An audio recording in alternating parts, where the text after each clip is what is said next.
నమస్తే, welcome to Leo news. దేశవ్యాప్తంగా ఎన్నికలు జరగనున్న నేపథ్యంలో తమిళనాడులో ప్రచారంలో భాగంగా టీడీపీ జాతీయ ప్రధాన కార్యదర్శి నారా లోకేష్ కోయంబత్తూరులో ప్రచారం చేస్తున్నట్టుగా వార్తలైతే వస్తున్నాయి. మరి ఎన్డీఏ కూటమిలో భాగంగా ఆయన అక్కడ ప్రచారానికి వెళ్ళినట్టు తెలుస్తోంది. మరి ఇక్కడ ముఖ్యంగా ప్రధానమంత్రి నరేంద్ర మోడీ నారా లోకేష్ని ప్రిఫర్ చేయడానికి గల కారణం ఏంటి, మరి ఆయన అక్కడ ఎలాంటి ప్రచారం చేయబోతున్నారు, ఆయన ప్రభావం అక్కడ ఎలా ఉండబోతుంది, ఈ వివరాలన్నీ తెలుసుకునే ప్రయత్నం చేద్దాం. మనతో ఉన్నారు senior political journalist doctor Durga Vadlamani గారు. నమస్కారం అండి. నమస్తే మా. సో దుర్గా గారు, నారా లోకేష్, గతంలో ఉన్న నారా లోకేష్కి ఇప్పటి నారా లోకేష్కి ఎంత డిఫరెన్స్ ఉందో మనం చూస్తూనే ఉన్నాం. సో ఆయన ఇప్పుడు ప్రచారంలో దూసుకుపోతున్నారు. అందులో భాగంగానే ఇప్పుడు నరేంద్ర మోడీ గారు కూడా ఎన్నో తమిళనాడులో ప్రచారం కోసం అన్నామలై గారి కోసం ప్రచారం చేయమని చెప్పి ఆయన్ని రిక్వెస్ట్ చేసినట్టుగా తెలుస్తుంది. సో అందులో భాగంగా ఆయన అక్కడికి వెళ్ళారు, ప్రచారం చేస్తున్నారు అంటున్నారు. సో ఎలా ఉంది ఆయన ప్రచారం, ఆయన ప్రభావం అక్కడ ఎలా ఉండబోతుంది అంటారు? మీరు చెప్పింది కరెక్ట్. ప్రధాని నరేంద్ర మోదీ గారు ప్రత్యేకంగా నారా లోకేష్ గారిని వచ్చి అన్నామలై గారి తరఫున బీజేపీ కాబట్టి ఆయన బీజేపీ అభ్యర్థి అక్కడ కోయంబత్తూరులో నిలుస్తున్నారు.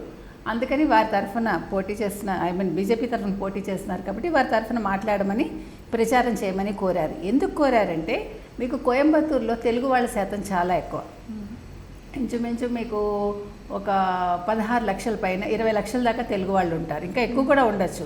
అంటే తమిళనాడులో ఉండే ఒక ప్లస్ మైనస్ మనకేంటంటే ఇప్పుడు తెలుగు వాళ్ళు ఓటర్ లిస్ట్లో ఏం చేశారంటే చివర ఇప్పుడు రాము అని ఉంటుంది అనుకోండి, రామన్ అని చేర్చేశారు. అంటే ఇప్పుడు తమిళియన్స్ అని చెప్పుకుంటున్న వాళ్ళల్లో కూడా అంటే ఓటర్ల లిస్టులోనే మాట్లాడేది ఇంకా తెలుగు వాళ్ళు చాలామంది ఉన్నారు. కాబట్టి తెలుగు వాళ్ళ శాతం నాకు తెలిసి కోయంబత్తూరులో సగం జనాభా పైగా తెలుగు వాళ్ళే ఉంటారు అక్కడ. అందుకని ఆ ప్రభావం అక్కడ, ఎందుకంటే వ్యాపారస్తులందరూ తెలుగు వాళ్ళే ఎక్కువ శాతం. మనకి వస్త్ర పరిశ్రమ ఉంది, స్టీల్ పరిశ్రమ ఉంది, అన్ని పరిశ్రమలు అక్కడ ఉన్నాయన్నమాట. కోయంబత్తూరు కేంద్రం. అందుకని కోయంబత్తూరులో ఇప్పుడు బీజేపీకి కూటమిలో భాగంగా ఏఐడిఎంకే 10 స్థానాలు ఇచ్చింది. ఇప్పుడు 10లో 9 స్థానాలు అనుకుంటా, 9 వీళ్ళు పోటీ చేస్తున్నారు బీజేపీ వాళ్ళు. అందుకని అందులో ఇప్పుడు అన్నామలై అన్న ఆయన చాలా కీలకం. ఎందుకంటే ఆయన బీజేపీ అక్కడ మొత్తం ప్రతినిధి ఆయన, ఎవరు తమిళనాడుకి అన్నామలై అన్న ఆయన తన పోలీసు ఉద్యోగాన్ని వదులుకుని ఒక ఉన్నత స్థానాన్ని వదులుకుని ప్రజలకు మంచి చేయాలని ఒక ఉద్దేశంతో పాదయాత్రలు చేసి ఆయన తమిళనాడు అంతా ఒక మంచి పేరు సంపాదించుకున్న వ్యక్తి. అంటే ఒక నిబద్ధత గల రాజకీయ నాయకుడు ఆయన. ఇంకా చెప్పాలంటే అసలు నరేంద్ర మోదీ కూడా మొన్న ప్రశంసించారు అన్నామలైని. అన్నామలై ఏంటంటే ఇప్పుడు డిఎంకేకి అన్నామలై పేరు చెప్తే గుండెల్లో రైళ్లు పరిగెడతాయి. అటువంటి స్కామ్లన్నీ ఆయన బయటకు తీస్తున్నాడు.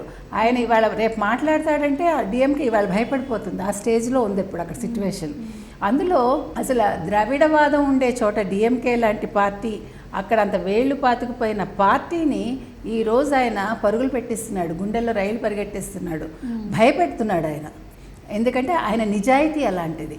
అందుకోసం అటువంటి వ్యక్తి కోసం నారా లోకేష్ గారిని ముఖ్యంగా ప్రధానమంత్రి కోరడంతో అన్నామలై కూడా వారిని కోరారు రమ్మని.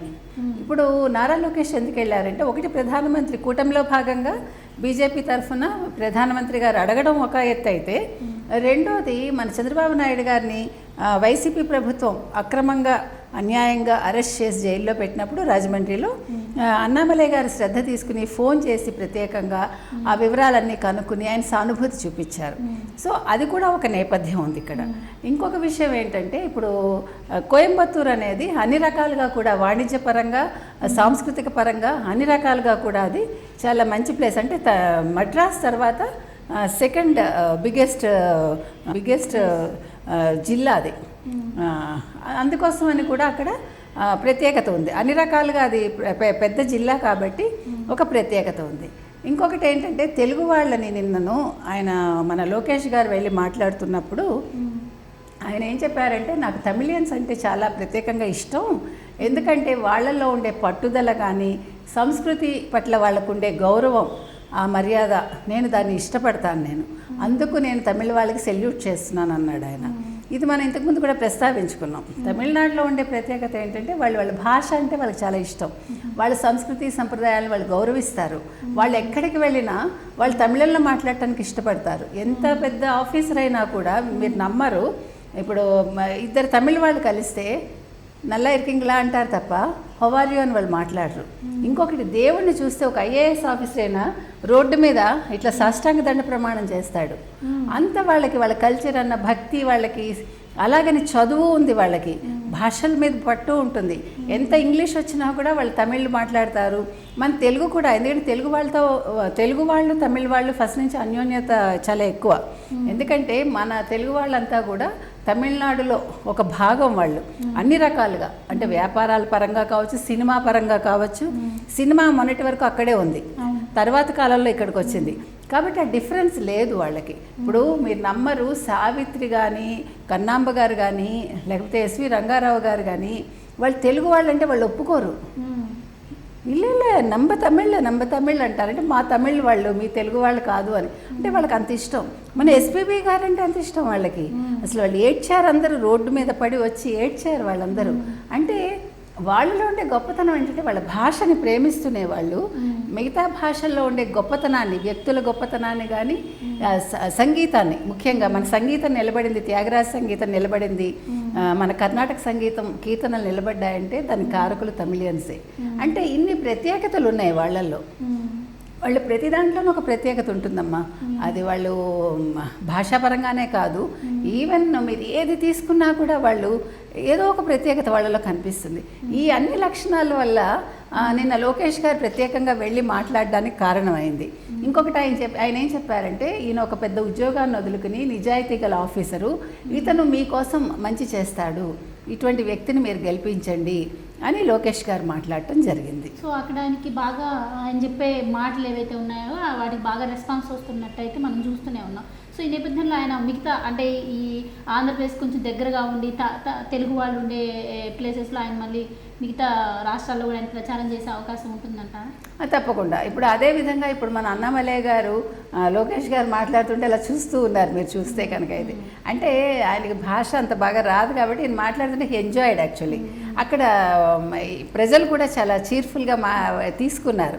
ఈయన తెలుగులో మాట్లాడుతుంటే వాళ్ళందరూ తెలుగు వాళ్ళు వస్తారు కదా ఎక్కువ, సో వాళ్ళందరూ ఎంజాయ్ చేశారు. తప్పకుండా లోకేష్ వెళ్ళటం అనేది వాళ్ళకి, అన్నామలయ్య గారికి ఒక ప్లస్ పాయింట్. ఇంకొక పక్క ఇక్కడ తీసుకుంటే మనం ఇప్పుడు చిత్తూరు అంటే మీకు తమిళ్ బార్డర్ కాబట్టి కుప్పం ఇవన్నీ కూడా తమిళ్ వస్తుంది, అంటే ఆ సాంగత్యం ఉంటుంది డెఫినెట్గా. సో మనకి ఇప్పుడు మన లోకేష్ గారు వెళ్ళినప్పుడు ఆ రకంగా అన్నామలయ్య గారు కూడా వచ్చి ఇటుపక్క వచ్చి మాట్లాడితే బాగుంటుంది. అది కూడా అంటే ఇచ్చిపుచ్చుకోవటాలన్నమాట. వాళ్ళు వచ్చి మన తెలుగుదేశం తరఫున, బీజేపీ తరఫున ఈ ప్రాంతాలకు వచ్చి అన్నామలయ్య గారు ప్రచారం చేశారనుకోండి, అది కూడా బాగుంటుంది. అది చాలా మంచిగా, దానివల్ల కూడా ప్రభావం ఉంటుంది, మంచిగా ఓట్లు పడే అవకాశం కూడా ఉంటుంది. Right, thank you so much.